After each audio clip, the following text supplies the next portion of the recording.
Good morning. My name is Tanner Holmes. I am a health, wellness, and beauty franchise. I've been in 5 different concepts: European Wax Center, a tanning business called Celsius Tannery, an eyelash extension concept called Hush Lash Studio. Currently operating Sola Salon Suites in the salon suite rental space, and developing Perspire Sauna Studio and Infrared Sauna Red Light Therapy concept. Hello, I'm Kaylee Benz, and I am the owner of Pure Barre Lakeview and Pure Barre Old Town.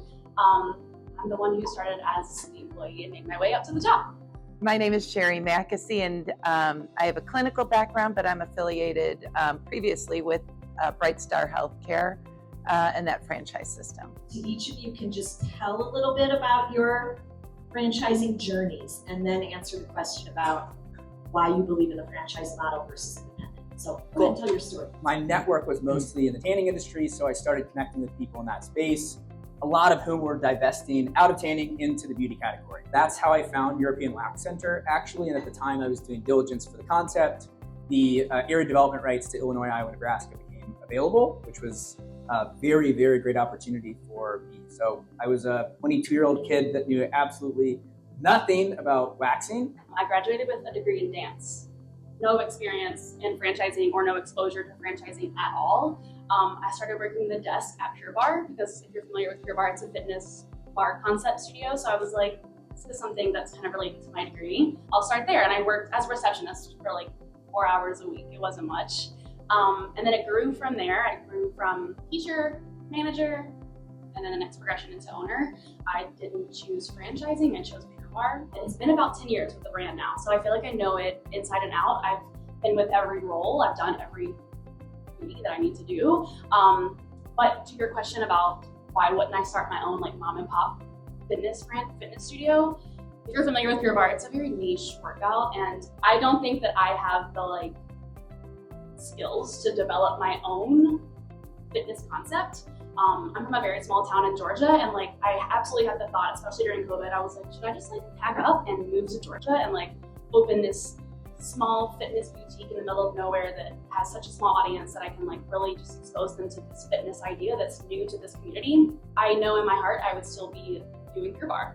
I did not have a marketing background. I did not have an accounting background. I didn't have a branding background. I didn't have any of those things. But what I had was the drive to learn and do it if I could find the opportunity. And so while I was familiar with franchising, it was one of many things I looked at. But in the end, that was the group of offerings that I knew would allow me to bring my passion for what I wanted to do in a way that I didn't have to go get my MBA first. They could help me with the things I didn't know, and I could bring my acumen into that space. That was Bright Star Care. First and foremost, it's about why am I looking at a brand in general? Like as a multi-brand operator, does it make sense for me to get into another brand, or does it make sense for me to get further into an existing brand? And so for the diligence process, I think it's the starting point is always like, what am I trying to accomplish? I have learned the hard way that there is a lot of power in staying focused. There's a reason I say I'm in health, wellness, and beauty franchising. It's almost for myself.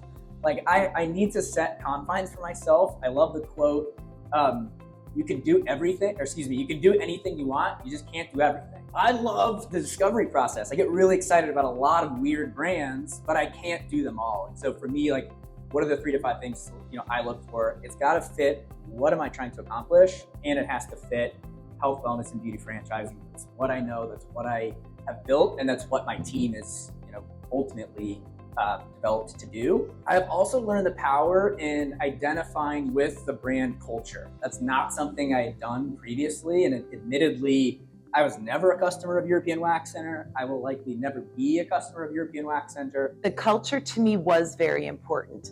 I'm a quality standard person, and while franchising is independently owned and operated units, and you learn your individual markets, and you address the workforce and the marketing and all those things very individually. Boise, Idaho is not Tulsa, Oklahoma, is not downtown Chicago, right? But you're trusting the franchisor to work with you to ensure that across the system, the quality standards are being held to. It's more importantly, back to the culture piece, like, do I identify with the operators? Are these people that have similar values? Are these people that I can work alongside? You're paying for the system.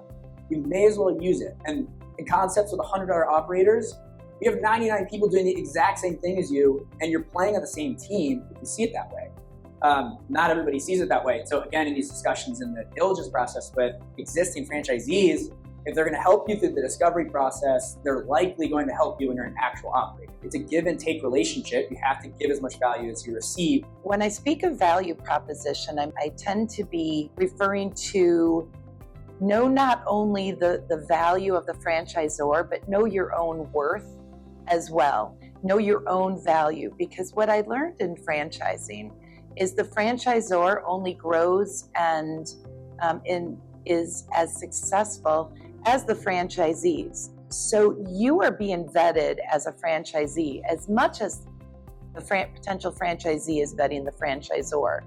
And is your worth and their worth well enough established that you see a value proposition?